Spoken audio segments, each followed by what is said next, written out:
नमस्कार, good evening India. आज के इस विशेष अंक में आप सभी का हार्दिक स्वागत और अभिनंदन। कार्यक्रम में आज हम विशेष तौर पे चर्चा करने वाले हैं स्ट्रेस मैनेजमेंट पे।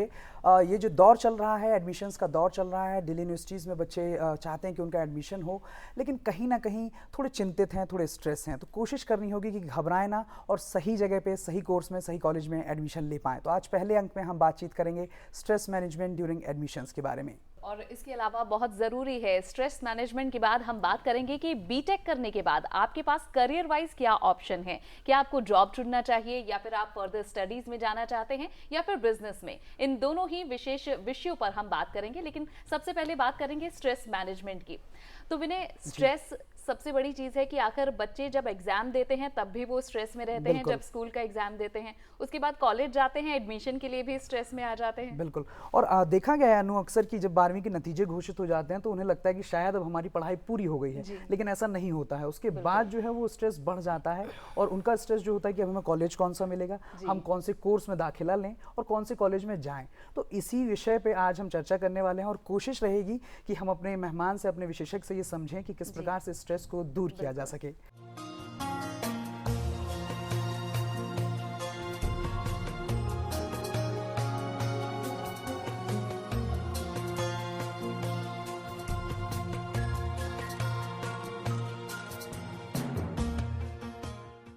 तो हमारे साथ विशेष मेहमान हैं, हम चाहेंगे उनका परिचय हम करवाएं।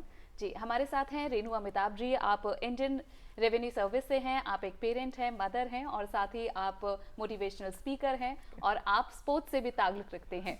तो मेरे ख्याल से कि आपका परिचय बहुत ज़रूरी था। ये सारे आप आयाम पूरे करते हैं जो बच्चों को स्ट्रेस से निकालने के लिए ज़रूरी है। तो मैम, सबसे पहले आपसे यही जानना चाहेंगे कि आखिर स्टूडेंट्स को स्ट्रेस होता क्यों है, किन वजहों से होता है और आखिर क्या ये होना सही है, क्या इसका ताल्लुक आपको लगता है कि सही है? मेरा ये मानना है एज ए पेरेंट ऑल्सो, और मैं खुद भी अभी जॉब करती हूँ and I have gone through the whole process, although बहुत पुरानी बात है कि कुछ स्ट्रेस तो ज़रूरी है, उसको हम लोग यूज स्ट्रेस कहते हैं। सम स्ट्रेस इज़ एसेंशियल, कुछ स्ट्रेस ज़रूरी है, बट आज बच्चे जो ज़्यादा स्ट्रेस में आ जाते हैं और जिसकी वजह से आजकल उनको हेल्थ प्रॉब्लम्स भी हो रही हैं, उसकी ज़रूरत भी नहीं है और हम लोग उसको मैनेज कर सकते हैं और बच्चों को मोटिवेट कर सकते हैं, स्ट्रेस से दूर रख सकते हैं। इसमें टीचर्स का, पेरेंट्स का, हम सभी का एक बहुत इम्पोर्टेंट रोल है, ऐसा मेरा मानना है। रेणु जी, उन बच्चों के लिए कितना स्ट्रेस हो जाता है जिनके अच्छे मार्क्स भी हैं, जिनके पास 95 प्लस 97 मार्क्स हैं, उन्हें भी लगता है कि हमारे पास बहुत ज़्यादा ऑप्शंस हैं, तो उन्हें भी कहीं ना कहीं ये चिंता है कि हमें कौन सा कोर्स चुनना चाहिए, कौन सा कॉलेज चुनना चाहिए। तो वहीं दूसरी तरफ वो बच्चा है जिसके पास बहुत ज़्यादा अंक नहीं है, तो उसके पास क्या विकल्प हो सकते हैं? वो क्या ऐसा कर सकता है कि अपने स्ट्रेस को कम रखे और अवेयर रहे, खासतौर पर आंखें खोले रखे कि उसके पास और भी ऑप्शन है, वहाँ भी वो जा सकता है। तो वो कौन कौन से ऑप्शन हो सकते हैं? सब बच्चों को स्ट्रेस है। मेरे ख्याल से बहुत कम शुरू के बच्चे होते होंगे जिनके 10 या 12 या 15 रैंक तक आ गया है। बाकी हर जना ये सोचता है मुझे ये कोर्स चाहिए, ये बेस्ट कॉलेज चाहिए, और इसकी वजह ये भी है क्योंकि थोड़ा सा सोसाइटी में एक प्रेशर है कि ये बेस्ट कॉलेजेस हैं।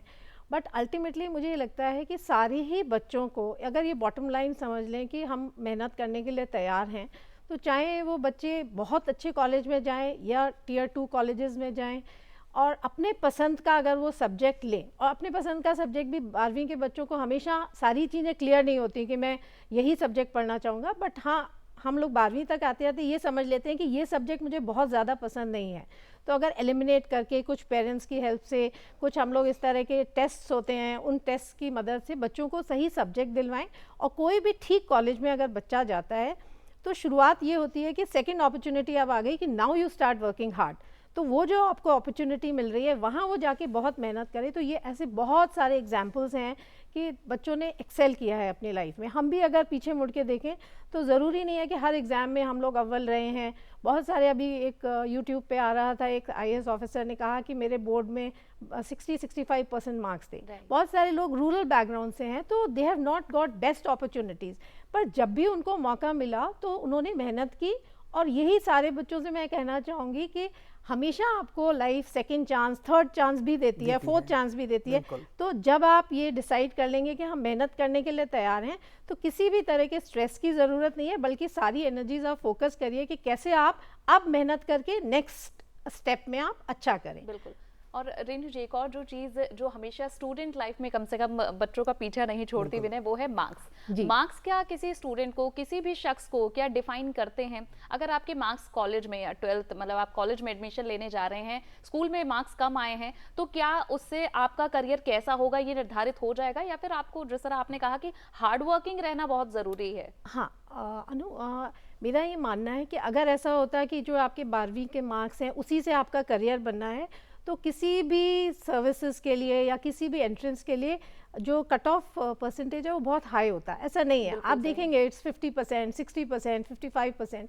तो ये एक माना जाता है कि आप परसिस्टेंटली, कंसिस्टेंटली इतनी मेहनत करके यहाँ तक आइए, फिर आप कॉलेज में जब जाते हैं फिर आपके पास मौका है कि आप मेहनत करिए, अपना करियर बनाइए। कोई आपको सिविल सर्विसेज में आने से, इंजीनियरिंग सर्विसेज में आने से, या बहुत ही अच्छा कोई भी अपना खुद करियर आप बनाने से कोई नहीं रोक सकता। आजकल के बच्चे जैसे आप लोगों का career such an exciting career, anchoring या जर्नलिज्म और बहुत सारी फील्ड्स हैं। It's just that you make yourself invaluable. आप अपने आप को इतना अच्छा बनाइए कि जो भी काम आप करें, आप ग्राफिक डिज़ाइनर हैं, आप एनजीओ में काम करते हैं, आप कुकिंग करते हैं, आप कुकिंग शो में जा सकते हैं, whatever you want to do you can do. तो बच्चों को मैं ये कहना चाहूँगी कि ये जो नंबर है ये कहीं भी आपको लिमिट नहीं करते, कहीं भी आपका। ये ज़रूर है कि जिसके नंबर आपसे बहुत ज़्यादा आए हैं, जब दोनों कॉलेज में जाते हैं तो उसका कॉन्फिडेंस आपसे थोड़ा ज़्यादा होगा, बट आप अपना कॉन्फिडेंस फिर से रीगेन कर सकते हैं by doing more hard work. तो कहीं भी ये चीज़ आपको स्टॉप नहीं करनी चाहिए, और इसमें पेरेंट्स का बहुत इंपॉर्टेंट रोल है। पेरेंट्स को बच्चों को राइट लेफ्ट सेंटर कंपेयर करके या खुद भी डीमोरलाइज होके नहीं रहना चाहिए। रादर दे शुड, अगर कंपैरिजन करें भी तो बच्चे से कहिए कि आप कल कैसे थे और आज कैसे हैं। I mean that should be the comparison, कि आप कल से अपने आप को आज इम्प्रूव करने की कोशिश करिए, बेहतर बनाइए। और बच्चों को ये भी बताना चाहिए कि we are there to support you. हम आपके साथ हर चीज़ में हम आपके साथ खड़े हैं, और आप जो भी करना चाहेंगे, अपनी पैशन फॉलो करना चाहेंगे, चाहे फोटोग्राफी है, इट इज़, पर ये फ्रीलांस ऐसा नहीं होना चाहिए कि आप आज ये कर रहे हैं कल वो कर रहे हैं। जो भी करें उसमें consistency, hard work, persistence, then you have to have a plan and then action. ये चीज़ें अगर आपकी लाइंड अप हैं तो आप कोई भी करियर चुने, किसी भी कॉलेज में जाएं, there is no stopping. I mean this is my experience. Renu ji, हमने ये तमाम बातें की कि बच्चे घबराएं ना, और कई ऑप्शंस हैं, कई उनके पास करियर अपॉर्चुनिटीज़ हैं जिसे वो चुन सकते हैं। लेकिन कहीं ना कहीं बच्चे के जहन में या ये रहता है कि हर किसी को लगता है कि दिल्ली विश्वविद्यालय से पढ़ाई करनी हमारे लिए सपना है और हम चाहते हैं कि वहाँ से पढ़ाई करें। तो क्या वो एक हाइप बन गया है, या यूं कहा जाए कि हम बहुत ज़्यादा उसको लेकर चिंतित हैं? आजकल के बच्चे भी एस्पिरेशंस हैं, एस्पिरेशन होना कोई बुरी बात नहीं है। You should have ambitions, you should have dreams. पर बच्चों को यही समझाना है कि if you don't get a college of your choice, तो किसी भी मायने में आप किसी से कम या सेल्फ एस्टीम ख़त्म नहीं होना चाहिए, डाउन नहीं होना चाहिए। आप मेहनत करिए, इस बार आपको ये कॉलेज नहीं मिला तो आप जिस भी कॉलेज में वहाँ आप एक्सेल करिए और अच्छा परफॉर्म करिए, एंड थोड़े दिन बाद आप देखेंगे you will be at par where somebody in X college is doing. वो ही आप भी कर रहे होंगे अपने करियर में, या उससे हो सकता है बहुत अच्छा भी कर रहे हो। There are so many examples, हम लोग आसपास ही देखें तो किसी भी कॉलेज से पढ़ के बच्चे एक्सेल कर सकते हैं। तो आई थिंक बच्चों को हमें समझाना चाहिए, क्योंकि उन लोगों को हमसे कम तजुर्बा है, कम मैच्योर हैं। So this is our responsibility as parents. Panic होने की जरूरत नहीं है और ज्यादा स्ट्रेस में आने की जरूरत नहीं है। और विनय, एक किस्सा भी इसी से जुड़ा हुआ है। मेरी कॉलोनी में एक लड़की रहती थी, और वो कट ऑफ निकलने का जो समय होता है वो बच्चों के लिए बहुत ज्यादा मुश्किल होता है, टेंशन बहुत ज्यादा होती है। तो वो इतना ज्यादा पैनिक कर रही थी कि उन्होंने कट ऑफ देखी और वो सीधा स्ट्रेट चली गई कॉलेज में एडमिशन लेने के लिए। पता चला उन्होंने 2 साल पहले की कट ऑफ देख ली थी। तो इस तरह की जो बहुत ज्यादा इंपल्सिव हो जाते हैं स्टूडेंट। तो मैम जरा ये भी बताइए कि अब उन्होंने फॉर्म भर दिए हैं बच्चों ने एडमिशन के लिए, और अब कट ऑफ तक का इंतजार करना है, तो उस टाइम पीरियड को कैसे प्रोडक्टिव बनाया जा सकता है? उस दौरान वो क्या करें कि स्ट्रेस भी ना हो और वो टाइम भी काउंटेबल हो? हाँ, तो ये बच्चों को मेरे ख्याल से फोकस करना चाहिए ना, पढ़ाई के साथ साथ there should be some balancing things also. अपना कोई ना कोई एक हॉबी बच्चों की, जो 12वीं की पढ़ाई में मुझे मालूम है आजकल जिस तरह का कंपटीशन है 12वीं की पढ़ाई में, हम लोग अपनी हॉबीज़, स्पोर्ट्स, म्यूज़िक सब किनारे रख देते हैं। तो this is a time when you can again go back to your hobbies. थोड़ा अपने आप को आप इन्वॉल्व करिए इस तरह की चीज़ों में जिससे आपका स्ट्रेस कम हो। वेट फॉर द रिजल्ट्स और होप फॉर द बेस्ट। और अगर इतना अच्छा नहीं मिले, और जैसा अनु आपने कहा कि फॉर्म भरते वक्त भी बहुत ही कॉशियसली भरना चाहिए। You should not rush. और आप फर्स्ट बिना कंसिडर किए हुए, लोगों से डिस्कस किए हुए, talk to people, talk to seniors, talk to professors. आजकल तो इतनी सारी सोशल मीडिया पे अपॉर्चुनिटीज़ हैं जब आप कनेक्ट कर सकते हैं उस कॉलेज के सीनियर से, एलुमनाई से, उनसे कनेक्ट करके then you take a decision.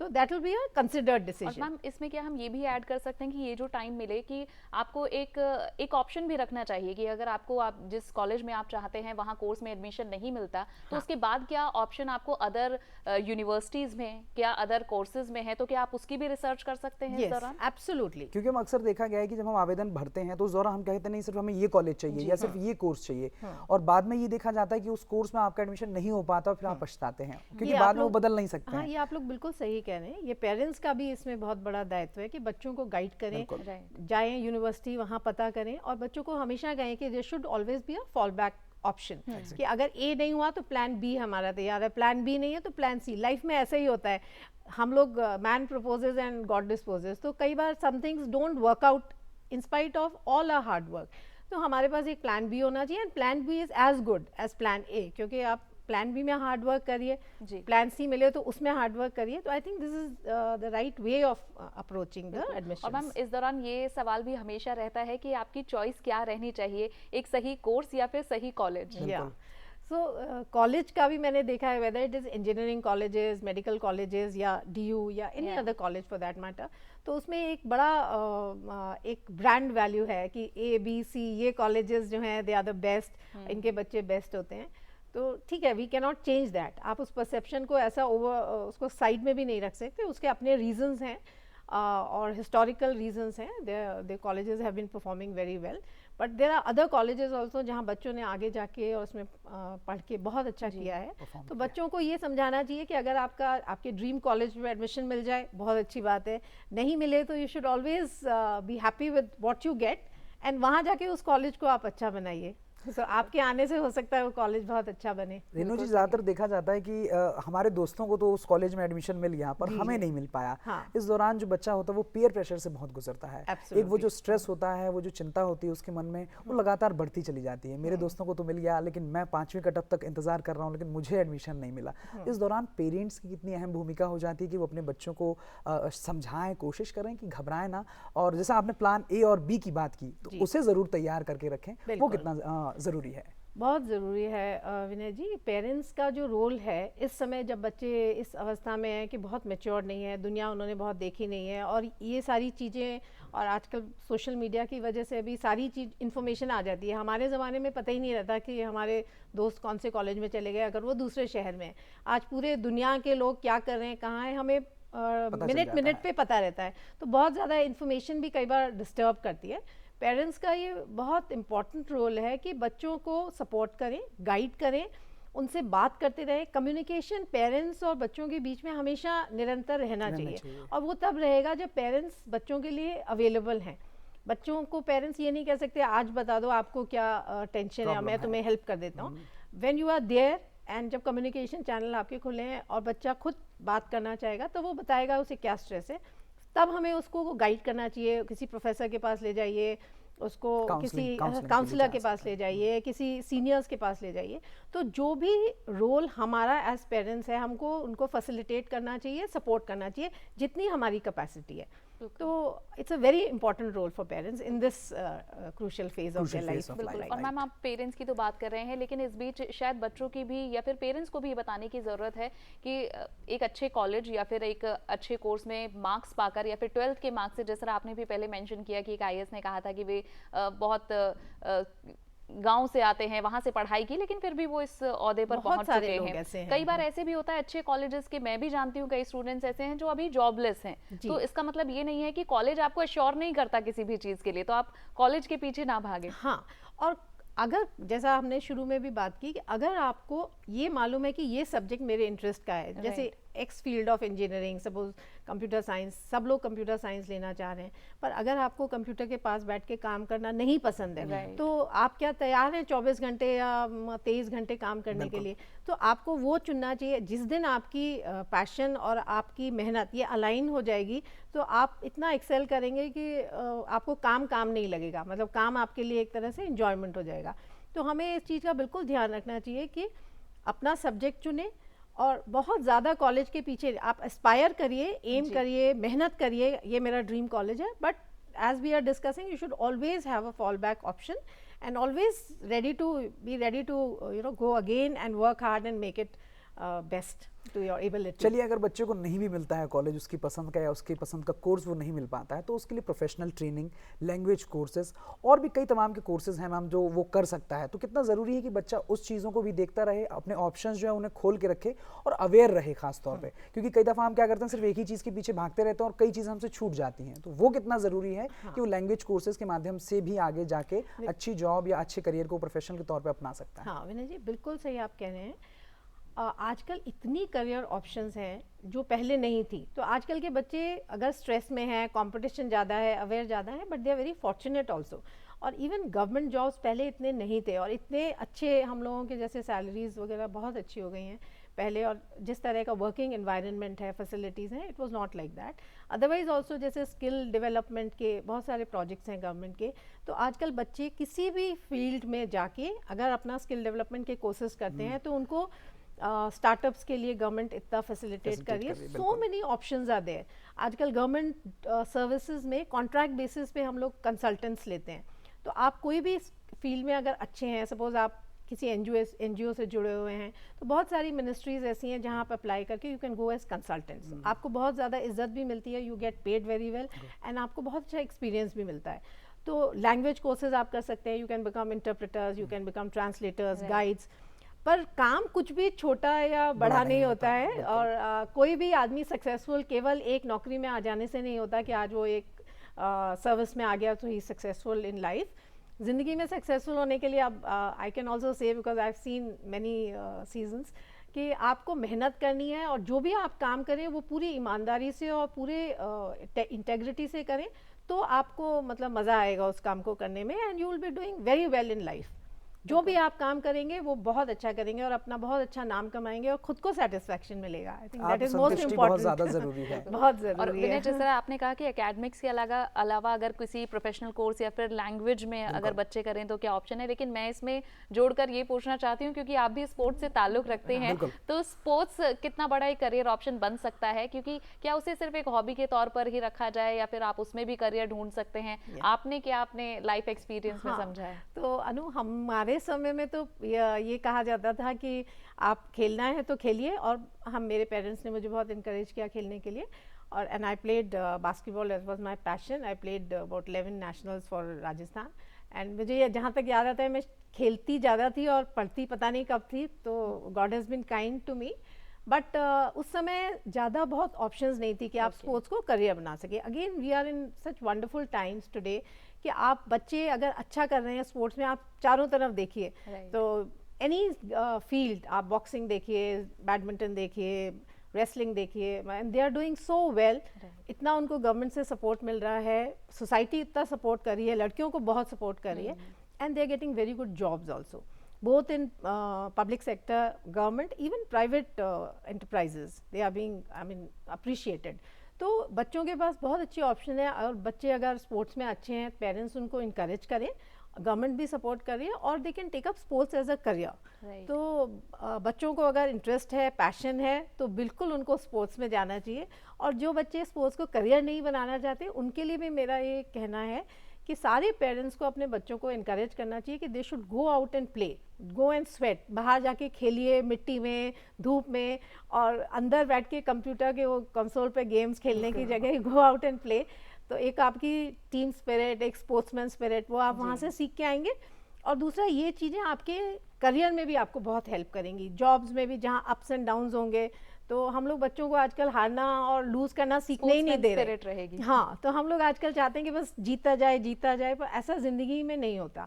तो आप अगर खिलाड़ी हैं तो आप हारना भी सीखेंगे, you will feel bad but then you will spring up.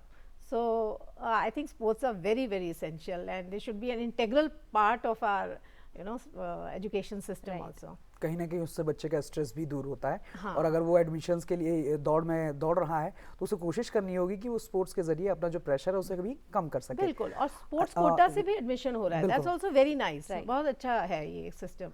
Renu जी, यहाँ ये कितना ज़रूरी हो जाता है कि जब आप एडमिशन लेने की दौड़ में हैं और कोशिश कर रहे हैं कि आवेदन देने के बाद आप लगातार कट ऑफ्स को भी देख रहे हैं, लेकिन कहीं ना कहीं आपको एडमिशन नहीं मिल पाता है, पेरेंट्स भी परेशान हो जाते हैं, बच्चा भी परेशान हो जाता है, तो क्या वो जाकर किसी एक विशेषज्ञ या किसी काउंसलर से जाके समझे कि मैं क्या कर सकता हूँ या क्या कर सकती हूँ? क्योंकि आप हो सकता है आपको उस विषय के बारे में उतनी जानकारी, उतनी नॉलेज ना हो जितना कि एक वो प्रोफेशनली तौर पे जो व्यक्ति बैठे हुए हैं वो आपको सही से गाइड कर सकते हैं। हाँ। तो काउंसलर के पास जाना एक अच्छा विकल्प हो सकता है। बहुत अच्छा, आपने बहुत अच्छा पॉइंट रेज किया। आजकल इस तरह के काउंसलर्स जो बच्चों को गाइड करते हैं for their education, for their career etcetera, ज़्यादातर स्कूल्स में भी हैं।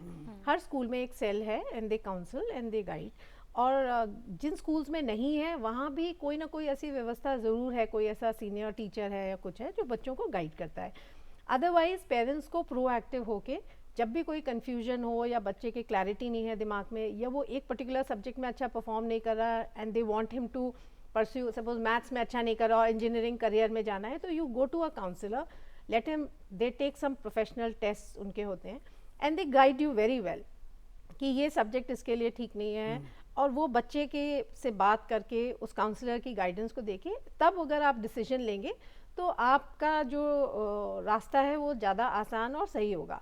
और मेरा ये मानना है कि अगर आप कोई गलत चॉइस कर भी ले, सपोज आपने कोई एडमिशन ले लिया किसी कॉलेज में और बच्चा वहाँ बहुत स्ट्रेस में है, नहीं कोप कर पा रहा है, तो रादर देन उसको ऊपर प्रेशर बनाना कि नहीं अब आप यहाँ आ गए और आप करो, ये ऐसा समय है कि हम देख रहे हैं कि बहुत सारे पेरेंट्स बहुत रेडिली एक्सेप्ट कर लेते हैं कि ठीक है you come back and I think that is appreciable. Otherwise कई बार बहुत ही ख़राब नतीजे होते हैं, बच्चा अच्छा परफॉर्म नहीं करता, he gets into wrong company and so many wrong things happen which are not fair. उसमें बच्चे की भी बहुत गलती नहीं है। तो पेरेंट्स को इस तरह का बोल्ड डिसीजन भी लेने में हिचकिचाना नहीं चाहिए, बिकॉज ये नहीं शो करता कि आपका बच्चा मेहनत नहीं करना चाहता या आपका बच्चा मतलब आगे लाइफ में बढ़ना नहीं चाहता, बट ये शो करता है कि कहीं वो बहुत ज़्यादा स्ट्रगल कर रहा है। So you are again standing with him कि मैं सपोर्ट कर रही हूँ, आप वापस आ जाइए and then you again work hard and take the right direction in life. I think that's also very important. बिल्कुल, इस समय कम है इसलिए हम चाहते हैं कि क्योंकि हम मोटिवेशन पर बात कर रहे हैं और आप खुद मोटिवेशनल स्पीकर हैं, तो आप पेरेंट्स के लिए और बच्चों के लिए क्या कहेंगे कि इस समय जो एडमिशन का पूरा प्रोसेस है कितना ये मायने रखता है, और अगर आप अचीव नहीं कर पाते हैं तो क्या चीज़ है जो आपको मोटिवेट कर सकती है? मोटिवेशन अपने अंदर से कैसे आए, इसके लिए जब बच्चा निराश हो रहा है तो पेरेंट्स का बहुत इंपॉर्टेंट रोल है, टीचर्स का बहुत इंपॉर्टेंट रोल है, और बच्चे के लिए भी जो सेल्फ एस्टीम उसकी है वो कभी हमको नीचे नहीं होने देनी चाहिए, क्योंकि एक सेल्फ एस्टीम और एक सेल्फ कॉन्फिडेंस ये दो चीज़ें हैं जो हमेशा आपको they will keep you in good state. तो हमारा ये बहुत इंपॉर्टेंट रोल है। और बच्चों को मैं ये कहना चाहूँगी कि कभी भी इस तरह की चीज़ों से निराश होने की ज़रूरत नहीं है। ज़िंदगी की रेस जो हमारी है, दौड़ जिसे हम कहते हैं, एक्चुअली अ रेस, ये बहुत लंबी रेस है, और इसमें कोई ऐसा ज़रूरी नहीं है कि जो यहाँ फर्स्ट आ गया वो ही फर्स्ट फिनिश होगा और यहाँ आगे जाके वो कहाँ पहुँचेगा। तो you never know, it is सब कुछ आपके हाथ में, इट इज़ पॉसिबल। तो वो पॉसिबल होने के लिए एक आप अपनी ड्रीम हमेशा रखिए, पर ड्रीम के साथ साथ एक आपका एक्शन प्लान होना चाहिए, और उस एक्शन प्लान पे आप एक्शन लीजिए। मतलब वो प्लानिंग और ड्रीमिंग के साथ साथ एग्जीक्यूशन इज़ वेरी इंपॉर्टेंट। और उससे भी सबसे इम्पॉर्टेंट है जिसमें पेरेंट्स का रोल है वो रियलिटी चेक। कई बार बच्चे एक्शन भी ले रहे हैं, प्लान भी कर रहे हैं, पर what is the reality check, is he in the right direction, क्या वो सही है? तो बीच में पेरेंट्स को एक रियलिटी चेक के लिए इंटरवीन करना चाहिए। तो ये सारी चीज़ें आई थिंक मिल के बच्चों को स्ट्रेस से भी बाहर करेंगी और उनकी ज़िंदगी को बहुत खुशहाल रखेंगी, जो ज़्यादा ज़रूरी है। सक्सेस का मायना खाली अच्छा जॉब और अच्छा पैसा नहीं है, सक्सेस का मायना खुश रहना भी है। रेनू जी, आपने ये तमाम जानकारियां बच्चों को दी और दर्शकों को और साथ साथ पेरेंट्स को दी। खासतौर पर उनके लिए बहुत ज़रूरी था कि वो अपने बच्चों को कैसे समझें और बच्चे ये समझें कि बहुत सारे ऑप्शंस हैं और कई ऑप्शंस के साथ वो आगे बढ़ सकते हैं। आपने अपना कीमती वक्त दिया कार्यक्रम गुड इवनिंग इंडिया से जुड़ने के लिए बहुत बहुत धन्यवाद। Thank you so much.